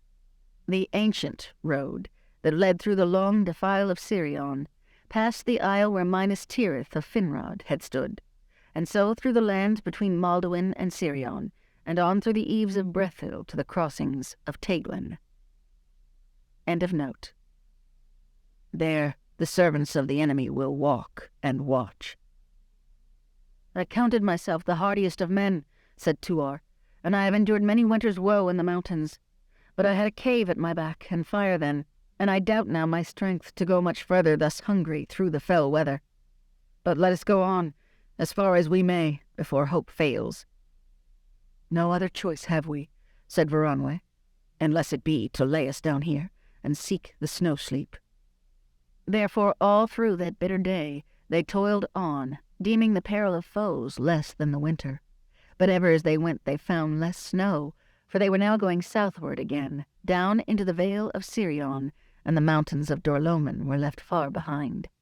In the deepening dusk they came to the highway at the bottom of a tall wooded bank, Suddenly they were aware of voices, and looking out warily from the trees, they saw a red light below. A company of orcs was encamped in the midst of the road, huddled about a large wood fire. "Gerthon Glomhoth," Tuor muttered. Note 18. Death to the Glomhoth. This name, though it does not occur in the Silmarillion or in the Lord of the Rings, was a general term in the Sindarin language for orcs. The meaning is Din Horde, host of tumult. Compare Gandalf's sword, Glamdring, and Tol Ingarhoth, the isle of the host of werewolves. End of note. "Now the sword shall come from under the cloak. I will risk death for mastery of that fire, and even the meat of orcs would be a prize." "Nay," said Varanwe. "On this quest only the cloak will serve. You must forego the fire, or else forego Turgon. This band is not alone in the wild. Cannot your mortal sight see the far flame of other posts to the north and to the south? A tumult will bring a host upon us. Hearken to me, Tuor. It is against the law of the hidden kingdom that any should approach the gates with foes at their heels, and that law I will not break, neither for Ulmo's bidding nor for death. Rouse the orcs, and I leave you." "Then let them be," said Tuor. "But may I live yet to see the day when I need not sneak aside from a handful of orcs like a cowed dog." "Come then," said Varanwe. "Debate no more, or they will scent us. Follow me." He crept then away through the trees, southward down the wind, until they were midway between that orc fire and the next upon the road. There he stood still a long while, listening. "I hear none moving on the road," he said, "but we know not what may be lurking in the shadows." He peered forward into the gloom, and shuddered. "The air is evil," he muttered. "Alas! Yonder lies the land of our quest and hope of life, but death walks between." "Death is all about us," said Tuor, "but I have strength left only for the shortest road. Here I must cross, or perish. I will trust to the mantle of Ulmo, and you also it shall cover. Now I will lead." So saying, he stole to the border of the road. Then, clasping Varanwe close, he cast about them both the folds of the grey cloak of the Lord of Waters, and stepped forth. All was still. The cold wind sighed as it swept down the ancient road. Then suddenly it too fell silent. In the pause, Tuor felt a change in the air, as if the breath from the land of Morgoth had failed a while, and faint as a memory of the sea came a breeze from the west. As a grey mist on the wind, they passed over the stony street and entered a thicket on its eastern brink. All at once, from near at hand, there came a wild cry, and many others along the borders of the road answered it. A harsh horn blared, and there was the sound of running feet. But Tuor held on.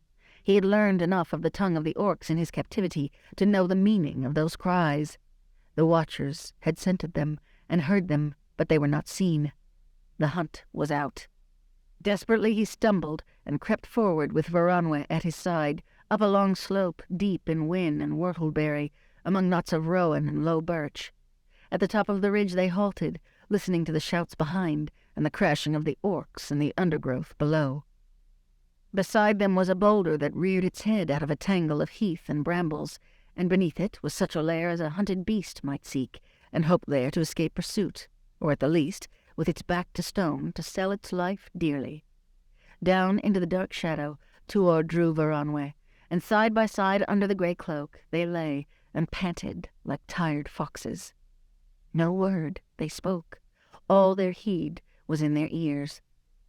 The cries of the hunters grew fainter, for the orcs thrust never deep into the wild lands at either hand, but swept rather down and up the road.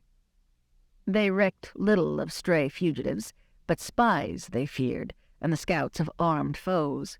For Morgoth had set a guard on the highway, not to ensnare Tuor and Varanwe, of whom as yet he knew nothing, nor any coming from the west, but to watch for the black sword, lest he should escape and pursue the captives of Nargothrond, bringing help, it might be, out of Doriath. The night passed, and the brooding silence lay again upon the empty lands. Weary and spent, Tuor slept beneath Ulmo's cloak, but Varanwe crept forth and stood like a stone, silent, unmoving, piercing the shadows with his elvish eyes. At the break of day he woke Tuor, and he, creeping out, saw that the weather had indeed for a time relented, and the black clouds were rolled aside. There was a red dawn, and he could see far before him the tops of strange mountains glinting against the eastern fire. Then Varanwe said in a low voice, "Alai, erid en echoriath, erid en barnin." Note 19. Echoriath, the encircling mountains about the plain of Gondolin. Erid Embarnin, the mountains of my home. End of note. For he knew that he looked on the encircling mountains and the walls of the realm of Turgon. Below them, eastward, in a deep and shadowy vale, lay Sirion the fair, renowned in song, and beyond, wrapped in mist, a grey land climbed from the river to the broken hills at the mountain's feet. "Yonder lies Dimbar," said Varanwe. "Would we were there, for there our foes seldom dare to walk. Or so it was, while the power of Ulmo was strong in Sirion. But all may now be changed, save the peril of the river. It is already deep and swift, and even for the Eldar dangerous to cross." Note 20.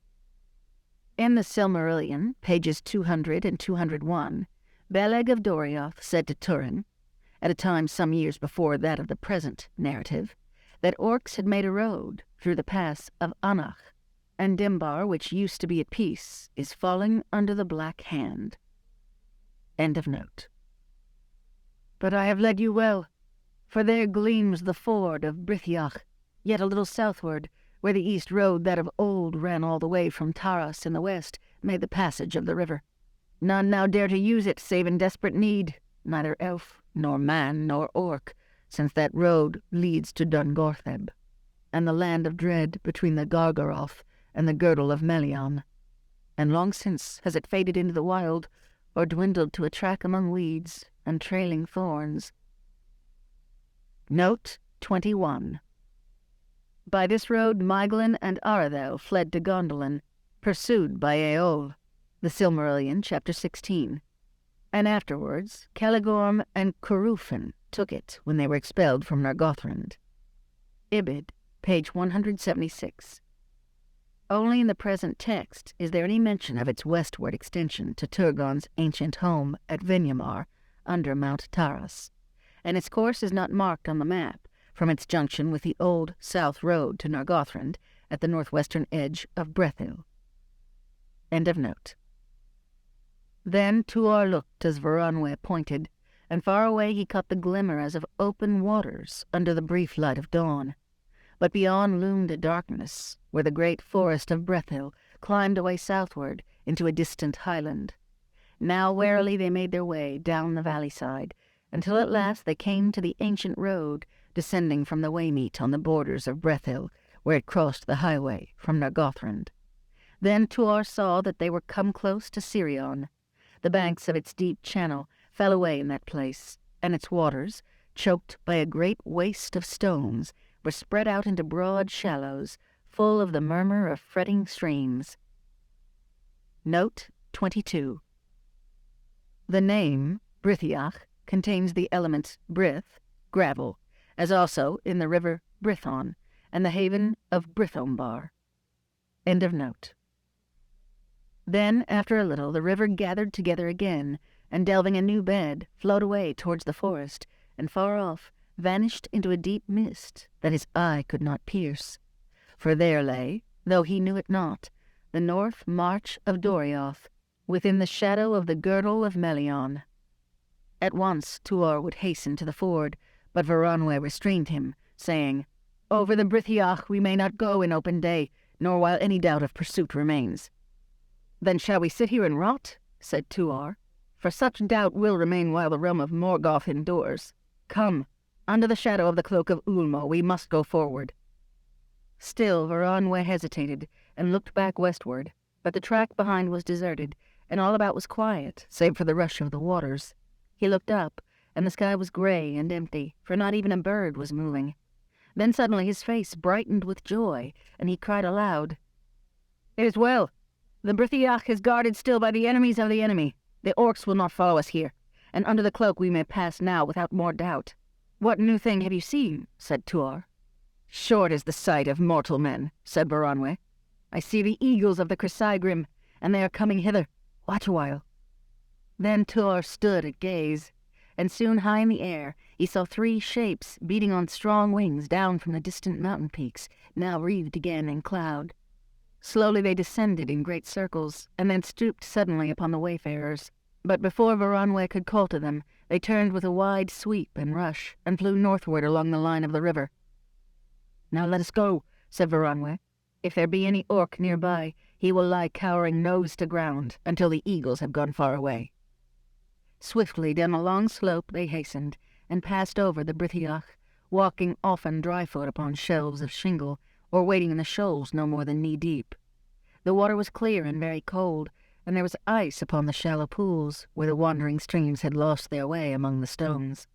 But never, not even in the fell winter of the fall of Nargothrond, could the deadly breath of the north freeze the main flood of Sirion. Note 23. In a parallel version of the text at this point, almost certainly rejected in favor of the one printed, the travelers did not cross the Sirion by the ford of Brithiach, but reached the river several leagues to the north of it. They trod a toilsome path to the brink of the river, and there Baranwe cried, "See a wonder! Both good and ill does it forebode. Sirion is frozen, though no tale tells of the like since the coming of the Eldar out of the east. Thus we may pass and save many weary miles, too long for our strength. Yet thus also others may have passed, or may follow." They crossed the river on the ice unhindered, and thus did the counsels of Ulmo turn the malice of the enemy to avail, for the way was shortened, and at the end of their hope and strength, Tuor and Baranwe came at last to the dry river and its issuing from the skirts of the mountains. End of note. On the far side of the ford they came to a gully, as it were the bed of an old stream, in which no water now flowed. Yet once, it seemed, a torrent had cloven its deep channel, coming down from the north out of the mountains of the Echoriath, and bearing thence all the stones of the Brithiach down into Sirion. "At last, beyond hope, we find it," cried Baranwe. "See, here is the mouth of the dry river, and that is the road we must take." Note 24. Compare the Silmarillion, page 125. But there was a deep way under the mountains, delved in the darkness of the world, by waters that flowed out to join the streams of Sirion. And this way Turgon found, and so came to the green plain amid the mountains, and saw the island hill that stood there of hard, smooth stone. For the vale had been a great lake in ancient days. End of note. Then they passed into the gully, and as it turned north, and the slopes of the land went steeply up, so its sides rose upon either hand, and Tuor stumbled in the dim light among the stones with which its rough bed was strewn. "If this is a road," he said, "it is an evil one for the weary." "Yet it is the road to Turgon," said Baranwe. "Then the more do I marvel," said Tuor, "that its entrance lies open and unguarded. I had looked to find a great gate and strength of guard." "That you shall yet see," said Baranwe. "This is but the approach. A road I named it, yet upon it none have passed for more than 300 years, save messengers few and secret, and all the craft of the Noldor has been expended to conceal it, since the hidden people entered in. Does it lie open? Would you have known it, if you had not had one of the hidden kingdom for a guide? Or would you have guessed it to be the work of the weathers and the waters of the wilderness? And are there not the eagles, as you have seen? They are the folk of Thorondor, who dwelt once even on Thangorodrim, ere Morgoth grew so mighty, and dwell now in the mountains of Turgon since the fall of Fingolfin. Note 25. It is not said in the Silmarillion that the great eagles ever dwelt on Thangorodrim. In chapter 13, page 110, Manwe sent forth the race of eagles, commanding them to dwell in the crags of the north, and to keep watch upon Morgoth. While in chapter 18, page 154, Thorondor came hasting from his eyrie among the peaks of the Chrysaegrim for the rescue of Fingolfin's body before the gates of Angband. Compare, also, the return of the king, 6:4. Old Thorondor, who built his eyries in the inaccessible peaks of the encircling mountains when Middle-earth was young. In all probability, the conception of Thorondor's dwelling at first upon Thangorodrim, which is found also in an early Silmarillion text, was later abandoned. End of note. They alone, save the Noldor, know the hidden kingdom, and guard the skies above it, though as yet no servant of the enemy has dared to fly into the high airs, and they bring much news to the king of all that moves in the lands without. Had we been orcs, doubt not that we should have been seized and cast from a great height upon the pitiless rocks." "I doubt it not," said Tuar. "But it comes into my mind to wonder also whether news will not now come to Turgon of our approach swifter than we, and if that be good or ill, you alone can say." "Neither good nor ill," said Varanwe, "for we cannot pass the guarded gate unmarked, be we looked for or no, and if we come there the guards will need no report that we are not orcs, but to pass we shall need a greater plea than that. For you do not guess, Tuar, the peril that we then shall face. Blame me not as one unwarned for what may then betide. May the power of the Lord of Waters be shown indeed, for in that hope alone have I been willing to guide you, and if it fails, then more surely shall we die than by all the perils of wild and winter." But Tuar said, "Forebode no more. Death in the wild is certain, and death at the gate is yet in doubt to me, for all your words. Lead me still on." Many miles they toiled on in the stones of the dry river, until they could go no further, and the evening brought darkness into the deep cleft. They climbed out then onto the east bank, and they had now come to the tumbled hills that lay at the feet of the mountains. And looking up, Tuar saw that they towered up in a fashion other than that of any mountains that he had seen, for their sides were like sheer walls, piled each one above and behind the lower, as were they great towers of many-storied precipices. But the day had waned, and all the lands were grey and misty, and the vale of Sirion was shrouded in shadow. Then Varanwe led him to a shallow cave in a hillside that looked out over the lonely slopes of Dimbar, and they crept within, and there they lay hid, and they ate their last crumbs of food, and were cold and weary, but slept not. Thus did Tuar and Varanwe come in the dusk of the 18th day of Hisine, the 37th of their journey, to the towers of the Echoriath and the threshold of Turgon, and by the power of Ulmo escaped both the doom and the malice. When the first glimmer of day filtered grey amid the mists of Dimbar, they crept back into the dry river, and soon after its course turned eastward, winding up to the very walls of the mountains, and straight before them there loomed a great precipice, rising sheer and sudden from a steep slope, upon which grew a tangled thicket of thorn trees. Into this thicket the stony channel entered, and there was still dark as night, and they halted, for the thorns grew far down the sides of the gully, and their lacing branches were a dense roof above it, so low that often Tuar and Varanwe must crawl under like beasts stealing back to their lair.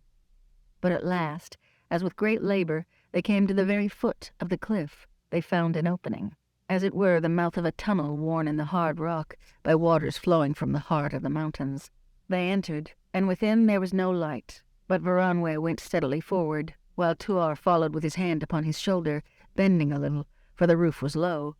Thus for a time they went on blindly, step by step, until presently they felt the ground beneath their feet had become level and free from loose stones. Then they halted and breathed deeply as they stood, listening. The air seemed fresh and wholesome, and they were aware of a great space around and above them, but all was silent, and not even the drip of water could be heard. It seemed to Tuar that Varanwe was troubled and in doubt, and he whispered, "Where then is the guarded gate, or have we indeed now passed it?" "Nay," said Varanwe, "yet I wonder, for it is strange that any incomer should creep thus far unchallenged. I fear some stroke in the dark." But their whispers aroused the sleeping echoes, and they were enlarged and multiplied, and ran in the roof and the unseen walls, hissing and murmuring as the sound of many stealthy voices. And even as the echoes died in the stone, Tuar heard out of the heart of the darkness a voice speak in the elven tongues, first in the high speech of the Noldor, which he knew not, and then in the tongue of Beleriand, though in a manner somewhat strange to his ears, as of a people long sundered from their kin. Note 26. In the Silmarillion, nothing is said specifically concerning the speech of the elves of Gondolin, but this passage suggests that for some of them the high speech, Quenya, was in ordinary use. It is stated in a late linguistic essay that Quenya was in daily use in Turgon's house, and was the childhood speech of j.r.r, but that for most of the people of Gondolin it had become a language of books, and as the other Noldor they used Sindarin in daily speech. Compare the Silmarillion, page 129. After the Edict of Thingol, the exiles took the Sindarin tongue in all their daily uses, and the high speech of the West was spoken only by the lords of the Noldor among themselves. Yet that speech lived ever as a language of lore, wherever any of that people dwelt. End of note. "Stand," it said. "Stir not, or you will die, be you foes or friends." "We are friends," said Baranwe. "Then do as we bid," said the voice. The echo of their voices rolled into silence. Baranwe and Tuor stood still, and it seemed to Tuor that many slow minutes passed, and a fear was in his heart such as no other peril of his road had brought. Then there came the beat of feet, growing to a tramping loud as the march of trolls in that hollow place. Suddenly an elven lantern was unhooded, and its bright ray was turned upon Baranwe before him, but nothing else could Tuor see save a dazzling star in the darkness, and he knew that while that beam was upon him he could not move, neither to flee nor to run forward. For a moment they were held thus in the eye of the light, and then the voice spoke again, saying, "Show your faces." And Baranwe cast back his hood, and his face shone in the ray, hard and clear, as if graven in stone, and Tuor marveled to see its beauty. Then he spoke proudly, saying, "Know you not whom you see? I am Baranwe, son of Aranwe, of the house of Fingolfin. Or am I forgotten in my own land after a few years? Far beyond the thought of Middle-earth I have wandered, yet I remember your voice, Elemakil." "Then Baranwe will remember also the laws of his land," said the voice. "Since by command he went forth, he has the right to return, but not to lead hither any stranger. By that deed his right is void, and he must be led as a prisoner to the king's judgment. As for the stranger, he shall be slain or held captive at the judgment of the guard. Lead him hither that I may judge." Then Baranwe led Tuor towards the light, and as they drew near, many Noldor, mail-clad and armed, stepped forward out of the darkness and surrounded them with drawn swords. And Elemakil, captain of the guard, who bore the bright lamp, looked long and closely at them. "This is strange in you, Baranwe," he said. "We were long friends. Why then would you set me thus cruelly between the law and my friendship? If you had led hither unbidden one of the other houses of the Noldor, that were enough. But you have brought to knowledge of the way a mortal man, for by his eyes I perceive his kin. Yet free can he never again go, knowing the secret. And as one of alien kin that has dared to enter, I should slay him, even though he be your friend and dear to you. In the wide lands without, Elemakil, many strange things may befall one, and tasks unlooked for be laid on one," Baranwe answered. "Other shall the wanderer return than as he set forth. What I have done under command greater than the law of the guard. The king alone should judge me, and him that comes with me." Then Tuor spoke, and feared no longer. "I come with Baranwe, son of Aranwe, because he was appointed to be my guide, by the Lord of Waters. To this end was he delivered from the wrath of the sea and the doom of the Valar. For I bear from Ulmo an errand to the son of Fingolfin, and to him will I speak it." Thereat Elemakil looked in wonder upon Tuor. "Who then are you?" he said, "and whence come you?" "I am Tuor, son of Huar of the house of Hador, and the kindred of Hurin, and these names, I am told, are not unknown in the hidden kingdom. From Nevrost I have come, through many perils, to seek it." "From Nevrost?" said Elemakil. "It is said that none dwell there, since our people departed." "It is said, truly," answered Tuor. "Empty and cold stand the courts of Vinyamar. Yet thence I come. Bring me now to him that built those halls of old." "In matters so great, judgment is not mine," said Elemakil. "Therefore I will lead you to the light, where more may be revealed, and I will deliver you to the warden of the great gate." Then he spoke in command, and Tuor and Baranwe were set between tall guards, 2 before and 3 behind them, and their captain led them from the cavern of the outer guard, and they passed, as it seemed, into a straight passage, and there walked long upon a level floor, until a pale light gleamed ahead. Thus they came at length to a wide arch, with tall pillars upon either hand, hewn in the rock, and between hung a great portcullis of crossed wooden bars, marvelously carved and studded with nails of iron. And Lemachil touched it, and it rose silently, and they passed through. And Tuor saw that they stood at the end of a ravine, the like of which he had never before beheld or imagined in his thought, long though he had walked in the wild mountains of the north. For beside the Orfach Echor, Cirith Niniach was but a groove in the rock. Here the hands of the Valar themselves, in ancient wars of the world's beginning, had wrested the great mountains asunder, and the sides of the rift were sheer, as if axe-cloven, and they towered up to heights unguessable. There, far aloft, ran a ribbon of sky, and against its deep blue stood black peaks and jagged pinnacles, remote but hard, cruel as spears. Too high were those mighty walls for the winter sun to overlook, and though it was now full morning, faint stars glimmered above the mountain tops, and down below all was dim, but for the pale light of lamps set beside the climbing road.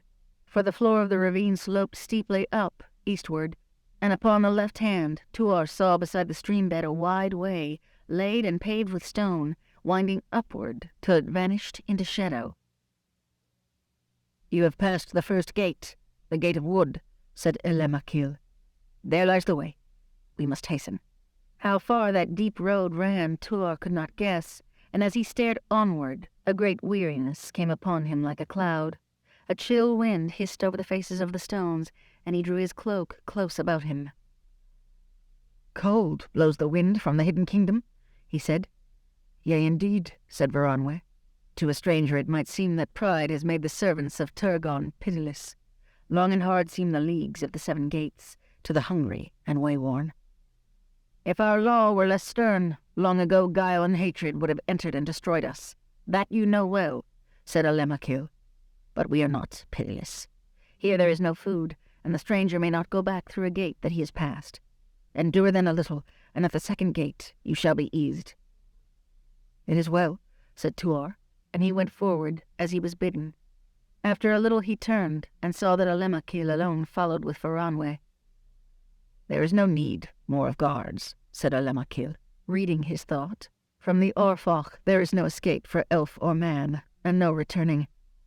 Thus they went on up the steep way, sometimes by long stairs, sometimes by winding slopes, under the daunting shadow of the cliff, until some half-league from the wooden gate, Tuor saw that the way was barred by a great wall built across the ravine from side to side, with stout towers of stone at either hand. In the wall was a great archway above the road, but it seemed that masons had blocked it with a single mighty stone. As they drew near, its dark and polished face gleamed in the light of a white lamp that hung above the midst of the arch. "Here stands the second gate, the gate of stone," said Lemachil, and going up to it, he thrust lightly upon it. It turned upon an unseen pivot until its edge was towards them, and the way was open upon either side, and they passed through into a court where stood many armed guards clad in grey. No word was spoken, but Lemachil led his charges to a chamber beneath the northern tower, and there food and wine was brought to them, and they were permitted to rest a while. "Scant may the fare seem," said Lemachil to Tuor, "but if your claim be proved, hereafter it shall richly be amended." "It is enough," said Tuor. Faint were the heart that needed better healing, and indeed such refreshment did he find in the drink and food of the Noldor that soon he was eager to go on. After a little space they came to a wall yet higher and stronger than before, and in it was set the third gate, the gate of bronze, a great twofold door hung with shields and plates of bronze, wherein were wrought many figures and strange signs. Upon the wall above its lintel were 3 square towers, roofed and clad with copper that by some device of smithcraft were ever bright, and gleamed as fire in the rays of the red lamps, ranged like torches along the wall. Again silently they passed the gate, and saw in the court beyond a yet greater company of guards, in mail that glowed like dull fire, and the blades of their axes were red. Of the kindred of the Sindar of Nevrost, for the most part were those that held this gate. Now they came to the most toilsome road, for in the midst of the Orfach the slope was at the steepest, and as they climbed, Tuor saw the mightiest of the walls looming dark above him. Thus at last they drew near the fourth gate, the gate of writhen iron. High and black was the wall, and lit with no lamps. 4 towers of iron stood upon it, and between the 2 inner towers was set an image of a great eagle wrought in iron, even the likeness of King Thorondor himself, as he would alight upon a mountain from the high airs. But as Tuor stood before the gate, it seemed to his wonder that he was looking through boughs and stems of imperishable trees into a pale glade of the moon. For a light came through the traceries of the gate, which were wrought and hammered into the shapes of trees with writhing roots and woven branches laden with leaves and flowers. And as he passed through, he saw how this could be, for the wall was of great thickness, and there was not 1 grille but 3 in line, so set that to one who approached in the middle of the way each formed part of the device. But the light beyond was the light of day, for they had climbed now to a great height above the lowlands where they began, and beyond the iron gate the road ran almost level. Moreover, they had passed the crown and heart of the Echoriath, and the mountain towers now fell swiftly down towards the inner hills, and the ravine opened wider, and its sides became less sheer. Its long shoulders were mantled with white snow, and the light of the sky, snow-mirrored, came white as moonlight through a glimmering mist that filled the air. Now they passed through the lines of the iron guards that stood behind the gate. Black were their mantles, and their mail and long shields, and their faces were masked with visors, bearing each an eagle's beak. Then Elemakil went before them, and they followed him into the pale light, and Tuor saw beside the way a sward of grass, where like stars bloomed the white flowers of Uilos, the evermind that knows no season and withers not. And thus in wonder and lightening of heart he was brought to the gate of silver. Note 27. These were the flowers that bloomed abundantly on the burial mounds of the kings of Rohan, below Edoras, and which Gandalf named in the language of the Rohirrim, as translated into Old English, Simbelmine, that is, evermind, for they blossom in all the seasons of the year, and grow where dead men rest. The 2 towers, 3, 6. The Elvish name Uilos is only given in this passage, but the word is found also in Aman Uilos, as the Quenya name Oiolase, ever snow-white. The mountain of Manwe was rendered into Sindarin. In Kirion and Eorl, the flowers given another Elvish name, Alfirin, page 303. End of note. The wall of the 5th gate was built of white marble and was low and broad, and its parapet was a trellis of silver between 5 great globes of marble, and there stood many archers robed in white. The gate was in shape as 3 parts of a circle, and wrought of silver and pearl of Nevrost in likenesses of the moon. But above the gate, upon the midmost globe, stood an image of the white tree, Telperion, wrought of silver and malachite, with flowers made of great pearls of Valar. Note 28. In the Silmarillion, page 92, it is said that Thingol rewarded the dwarves of Belegost with many pearls. These Círdan gave to him, for they were got in great number in the shallow waters about the Isle of Valar. End of note. And beyond the gate, in a wide court, paved with marble green and white, stood archers in silver mail and white-crested helms, 100 upon either hand. Then Elemakil led Tuor and Baranwe through their silent ranks, and they entered upon a long white road that ran straight towards the 6th gate. And as they went, the grass sward became whiter, and among the white stars of Uilos there opened many small flowers, like eyes of gold.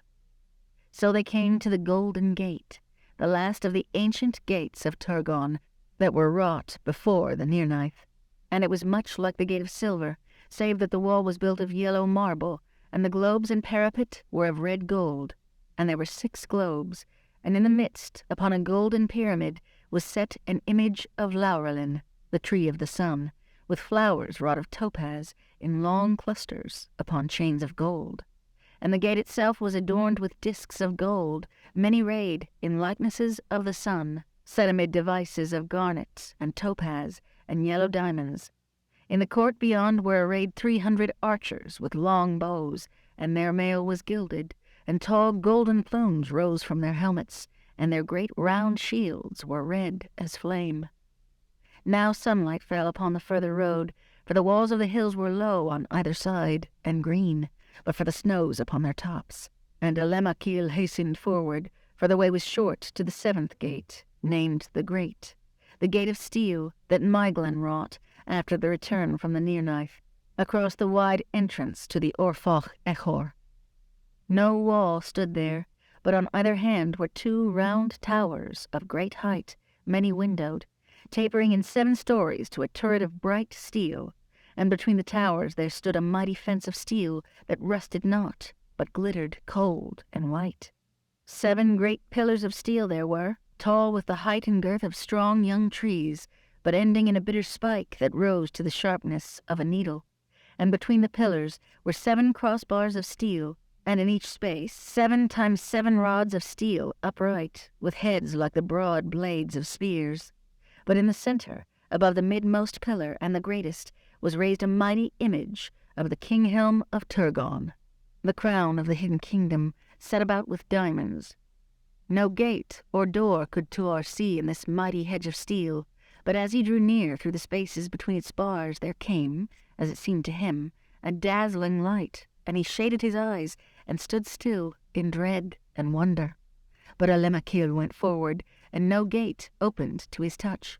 But he struck upon a bar, and the fence rang like a harp of many strings, giving forth clear notes in harmony that ran from tower to tower. Straightway there issued riders from the towers, but before those of the north tower came one upon a white horse, and he dismounted and strode towards them. And high and noble as was Alemachil, greater and more lordly was Ecthelion, lord of the fountains, at that time warden of the great gate. Note 29. Ecthelion of the Fountain is mentioned in the Silmarillion as one of Turgon's captains who guarded the flanks of the host of Gondolin in their retreat down Sirion from the Near-Knife Arnoediad, and as the slayer of Gothmog, lord of Balrogs, by whom he himself was slain in the assault on the city. End of note.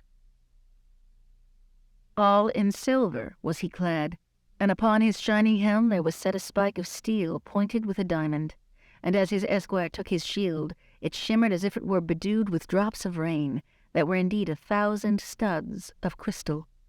Alemachil saluted him, and said, "Here have I brought Varanwe Aranweon, returning from Balar, and here is the stranger that he has led hither, who demands to see the king."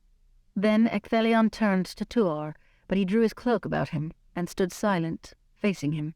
And it seemed to Varanwe that a mist mantled Tuor, and his stature was increased, so that the peak of his high hood overtopped the helm of the elf-lord, as it were the crest of a grey sea-wave riding to the land.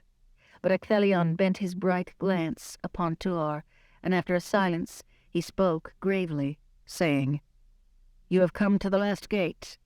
Know then that no stranger who passes it shall ever go out again, save by the door of death." Note 30. From this point, the carefully written, though much amended manuscript ceases, and the remainder of the narrative is hastily scribbled on a scrap of paper. End of note. "Speak not ill-boding. If the messenger of the Lord of Waters go by that door, then all those who dwell here will follow him. Lord of the Fountains, hinder not the messenger of the Lord of Waters."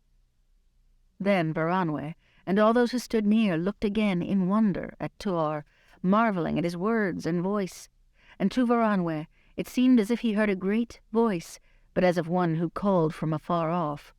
But to Tuor it seemed that he listened to himself speaking, as if another spoke with his mouth. For a while Ecthelion stood silent, looking at Tuor, and slowly awe filled his face, as if in the grey shadow of Tuor's cloak he saw visions from far away. Then he bowed and went to the fence and laid hands upon it, and gates opened inward on either side of the pillar of the crown. Then Tuor passed through, and coming to a high sward that looked out over the valley beyond, he beheld a vision of Gondolin amid the white snow. And so entranced was he that for long he could look at nothing else, for he saw before him at last the vision of his desire out of dreams of longing. Thus he stood and spoke no word, Silent upon either hand stood a host of the army of Gondolin. All of the 7 kinds of the 7 gates were there represented, but their captains and chieftains were upon horses, white and grey. Then, even as they gazed on Tuar in wonder, his cloak fell down, and he stood there before them in the mighty livery of Nevrost. And many were there who had seen Turgon himself set these things upon the wall behind the high seat of Vinyamar. Then Ecthelion said at last, "Now no further proof is needed, and even the name he claims as son of Huor matters less than this clear truth, that he comes from Ulmo himself." Note 31. Here the narrative finally comes to an end, and there remain only some hasty jottings indicating the course of the story. Tuar asked the name of the city, and was told its 7 names. It is notable, and no doubt intentional, that the name Gondolin is never once used in the narrative until the very end, page 51. Always it is called the Hidden Kingdom, or the Hidden City. Ecthelion gave orders for the sounding of the signal, and trumpets were blown on the towers of the great gate, echoing in the hills. After a hush, they heard far off answering trumpets blown upon the city walls. Horses were brought, a grey horse for Tuar, and they rode to Gondolin. A description of Gondolin was to follow, of the stairs up to its high platform and its great gate, of the mounds, this word is uncertain, of malorns, birches, and evergreen trees, of the place of the fountain, the king's tower on a pillared arcade, the king's house, and the banner of Fingolfin. Now Turgon himself will appear, tallest of all the children of the world, save Fingol, with a white and gold sword, and a ruobone, ivory sheath, and welcome, Tuor. Maedlin would be seen standing on the right of the throne, and Idril, the king's daughter, seated on the left, and Tuor would speak the message of Ulmo, either in the hearing of all, or in the council chamber.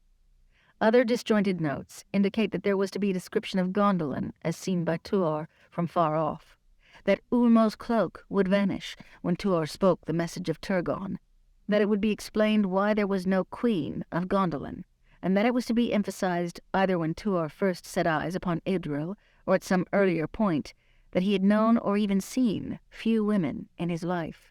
Most of the women and all the children of Anail's company in Mithrim were sent away south, and as a thrall, Tuor had seen only the proud and barbaric women of the Easterlings, who treated him as a beast, or the unhappy slaves forced to labor from childhood, for whom he had only pity. It may be noted that later mentions of Malorns in Numenor, Lindon, and Lothlorien do not suggest, though they do not deny, that those trees flourished in Gondolin in the elder days. See pages 167 and 168. And that the wife of Turgon, Elenwe, was lost long before in the crossing of the Helcaraxe by the host of Fingolfin. The Silmarillion, page 90. End of note. 2. Narn y Hin Hurin. The Tale of the Children of Hurin. The Childhood of Turin. Hador Goldenhead was a lord of the Edain, and well beloved by the Eldar. He dwelt while his days lasted under the lordship of Fingolfin, who gave to him wide lands in that region of Hithlum, which was called Dorloman. His daughter, Glorithel, wedded Haldir, son of Halmir, lord of the men of Brethil, and at the same feast his son Galdor the Tall wedded Harith, the daughter of Halmir. Galdor and Harith had 2 sons, Hurin and Huor. Hurin was by 3 years the elder, but he was shorter in stature than other men of his kin. In this he took after his mother's people, but in all else he was like Hador, his grandfather, fair of face and golden-haired, strong in body and fiery of mood. But the fire in him burned steadily, and he had great endurance of will. Of all men of the north, he knew most of the counsels of the Noldor. Huor, his brother, was tall, the tallest of all the Edain, save his own son, Tuor only, and a swift runner. But if the race were long and hard, Hurin would be the first home, for he ran as strongly at the end of the course as at the beginning. There was great love between the brothers, and they were seldom apart in their youth. Hurin wedded Morwen, the daughter of Baragund, son of Bregolas, of the house of Beor. And she was thus of close kin to Bear in one hand. Morwen was dark-haired and tall, and for the light of her glance and the beauty of her face, men called her Elethwin, the Elven fair. But she was somewhat stern of mood and proud. The sorrows of the house of Beor saddened her heart, for she came as an exile to Dorlomen from Dorthonion after the ruin of the Bragolach. Turin was the name of the eldest child of Hurin and Morwen, and he was born in that year in which Beren came to Dorioth, and found Luthien Tenuthiel, Thingol's daughter. Morwen bore a daughter also to Hurin,